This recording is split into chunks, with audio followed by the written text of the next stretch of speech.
அவளை பார்த்த போது ஏன் பாதி உசிர பார்த்த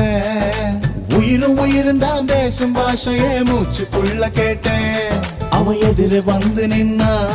என் மீதி உசிர தருவேன் பார்வை படிக்கிற தூரம் போதுமே பக்தன் போல கிடப்பேன் அவ சிரிச்சா வெளிச்சா உருவாகும்